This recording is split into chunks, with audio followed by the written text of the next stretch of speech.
This Monday lunchtime, we're joining me, Andrea McLean, today, are Sally Lindsay, Carol McGiffin, and for the first time in quite a while, Jane McDonald! Still to come, he's as flamboyant as ever. It's Louis Spence!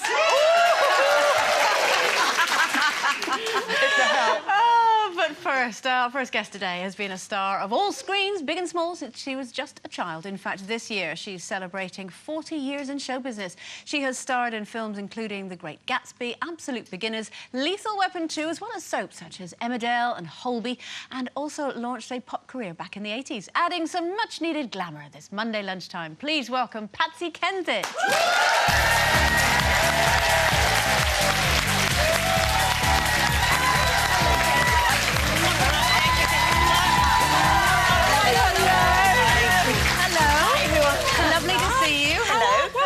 Thank you for having me. Happy New Year. I know it's a bit late, but... Not at all, yes. Not at all. So how was it with Louis in the Oh, I love Louis. Keep you entertained? He's fantastic. Yeah, no, he's absolutely gorgeous. And we were catching up. And is that right? Would you not be tempted to have a go at, you know, Strictly Come Dancing on Ice? I don't... Well, I mean, you saw me on Strictly. I could barely, you know, put one foot in front of the other. So I think on Blades, it would be a disaster.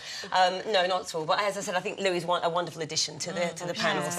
So how was your Christmas and New Year? I was doing pantomime, actually. So I just finished last Sunday, and that was, you know, it was lovely. What did you play? The Wicked Queen. Oh, yeah, yeah. I loved it. Absolutely loved it. With Barney Harwood, who's a lovely guy, from a Blue Peter presenter, and so that was great. I did that, and you know, I'm back to being a mum now. School run, loving it all. But I can't get over you playing a bad part because you've always had these angelic parts. Well, you know, did they cast you as that? Yeah, Is it did. something they did to you, the Rotten Devils? No, I wanted to. I did pantomime 7 years ago, and I was the genie, and it was a real challenge to play the baddie, and you know, and to get all the the kids booing and history. I loved it. Absolutely, it was a really great. Did you get first time though? Is it playing a baddie? In panto? No, I did it 7 years ago, and then in fact, I did it when I was 14. I played Cinderella when I was 14. So you've been going for so long, haven't you? I've worked every year Not of my being life. rude, But you couldn't offend me in any way. No, I've been working she forever. could. But have you ever taken a break, like, you know, a proper break? Yes, after I finished, I left Holby because I'd worked every year of my life since I was 4. Wow. But you know, it would be. I went to a convent, so I was at school. But normally in our business, it's like 3 months of intense work and then you have a break, whatever. When I went into Emmerdale and then straight into Holby, that goes out the window. It's like it's you know, you're there week in, week out, and it was wonderful. Those 2 shows were just fantastic, and you know, changed my life really. It gave me a career in television here, which I was very lucky to have at my age. But once I left Holby, I just realised my eldest son was doing his A-levels, and he was a man, and it had gone like that. So my oldest is 20 this year, my youngest is 13 this year. Wow. And I just I had to have childcare because I was working, but I let my childcare go, and I've just been doing the school run and cooking, and you know, I have to work, but I want to be able to sort of work and have. I've always thought of you, Patsy. You're such a grafter. Yes. You've always worked really hard, but you've been famous for so long. How have you kept sort of down to earth? Because you've always been such a lovely person when I've met you over the years. Right. No, but a really down to earth person who loves your kids and looks after them hands on. You know they have sugar in the tea, and there's a lot of people that don't in this business. It's true, you know. Even though I use childcare, but how have you done it? How have you maintained I just think that? I've been very. Look, I've got to say, their dads are great. I've got, you know, they're both the boys' fathers are wonderful. I lost both my parents when I was young, so but my mum was fantastic, and I love my kids. They come first, and like I said, I work because I have to. I do love it, but I have to make a living also. You know. Is it true as well that you've taken a lot of inspiration from your ex-mothers-in-law? Because of course Peggy, yeah, and Jim's mum sadly passed away, Irene. But they're both really strong. You know, Scottish and a northern lady, and just raised boys. Both women had 3 boys, and I adore Peggy. I mean, I speak to her all the time, and she's wonderful. So How do you keep boys under control? Have you got any tips for me? Oh, but God, boys love their mums. Do though. they? They love their. Oh, they love their mums. It's a big secret. When I had my son, because my girlfriend had a little girl, and I really wanted a girl, and then I had my boy, and I was like, oh my God, it's brilliant. They just love their mums.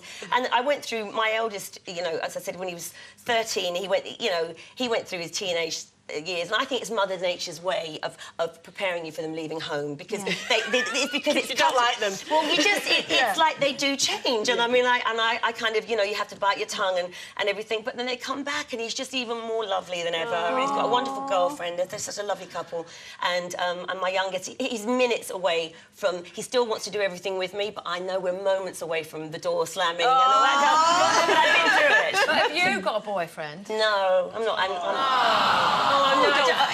It's not. It's a good thing, actually. I'm not. You're all right. I'm not interested. You're not getting married again, then? Well, I mean, you know, no. I think I've exhausted that. That but you sacrament. would, though, because you're an old romantic, really, aren't you? I mean, I'm not old. I mean, just you're a romantic. I am old. Yeah, I'm 44 in March. I'm getting on.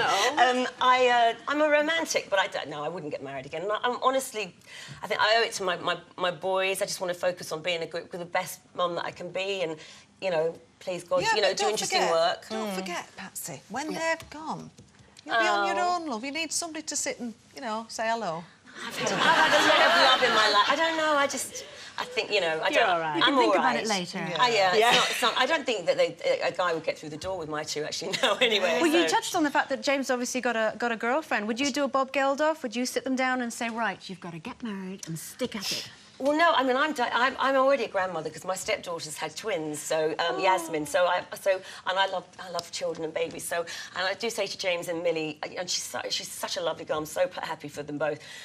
I can't wait to be a grandmother, but not yet. You know, not yet. So they're really, you know, together couple, and he's worked.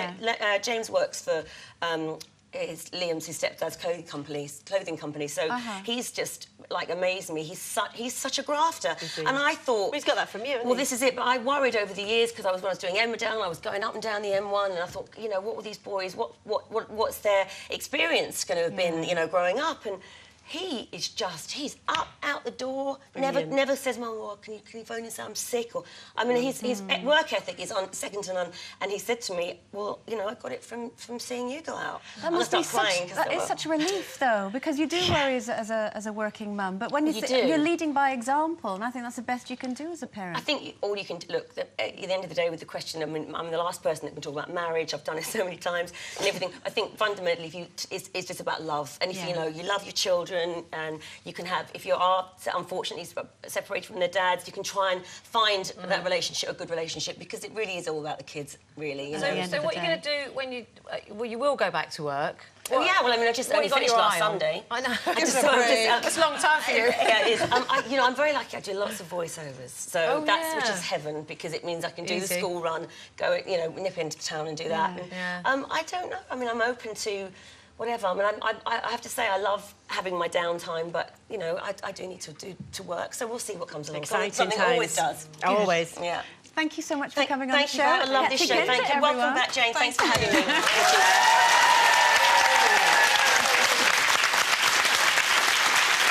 Right. Now, Carey Mulligan has divulged in today's G2 that despite her nudity in the new film Shame, she actually found every aspect of the role daunting because her character is such an exhibitionist, such an extrovert. She said, I tend to clam up on camera, but this meant working with no inhibition.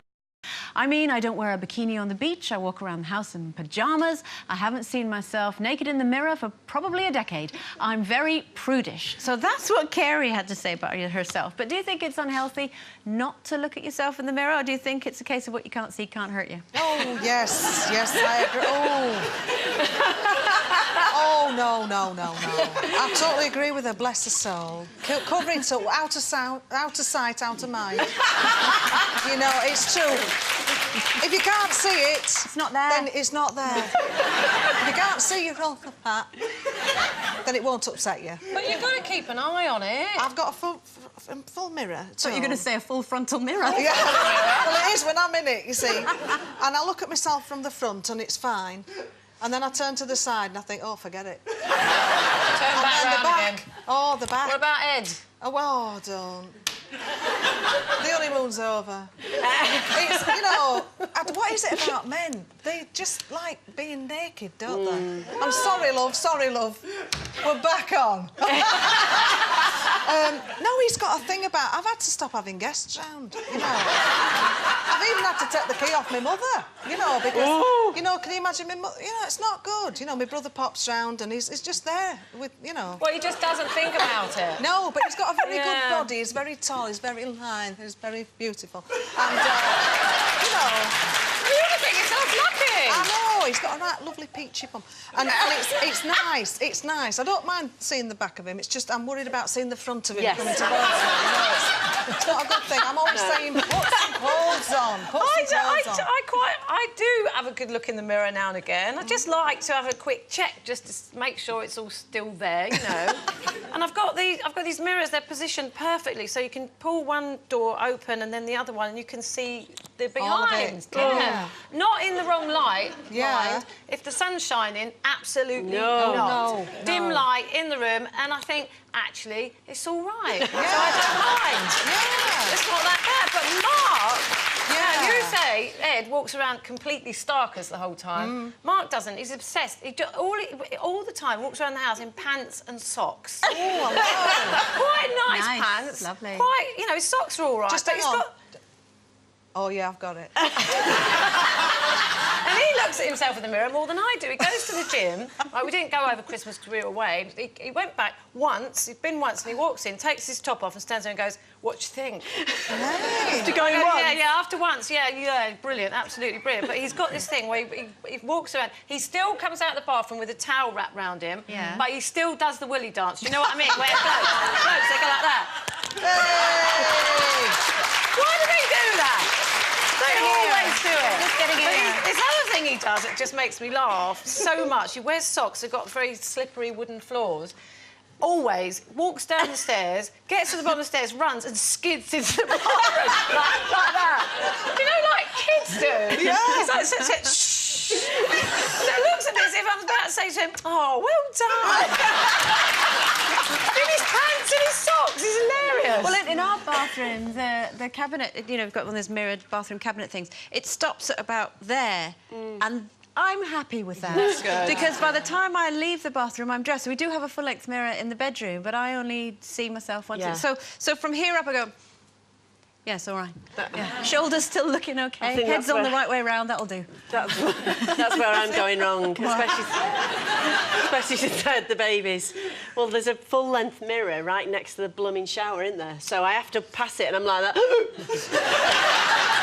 Especially in a shower cap. Beautiful. You know what you could do? You could replace it with one of those ones you get in the fairground. You know, the ones that go like that make Skinny you look one. really skinny. Just replace it, then you'll That's a good just, idea. you know... But, it's true what you're saying about boys, though. They are a little bit more... Open. Open, yes. Free with their... free. Yeah, I mean, we're Selves. in our house in Manchester... we've... Oh, do My tell. mum's had to... I have to ask my mum to ring up now because it's been embarrassing on occasion with Steve, you know, in his dressing gown. That's all I'm saying. But yes, it's a bit like your house, really. We have to, you know, book an appointment now. Yeah. Because Well, it doesn't do it up. No. Well, everybody up north just lets themselves in, or I'm just popping round wherever. That's right, we Steve's do like, do what do you all do that for? You know, Yeah. mock me. You don't get it, Is you it see. Steve Southern as well? Yeah, then, is it? yeah. Ah, you see, Don't it get must it. be these Southerners that come up and just strip off, don't they? That's not right. Does he skid in his socks, though? I'm sure he used to at one point. Does he I don't know. skid in, like... Steve? no. Practices his paradiddles in his socks. He's a drummer as well, isn't he? Yeah, but not skidding kid, no. Yeah, well, he's 30 tomorrow, so maybe he'll stop it, yeah. Oh. He's growing up tomorrow, yeah. Happy birthday. Get my little pair of Bart Simpson pants, kind of like that. Perfect. Don't have a cow, man. Right, still to come. Louis Spence will be shimmying his way. Oh, look at this Work now. it. Oh, look. Work it. Into the studio. Back soon. Work it.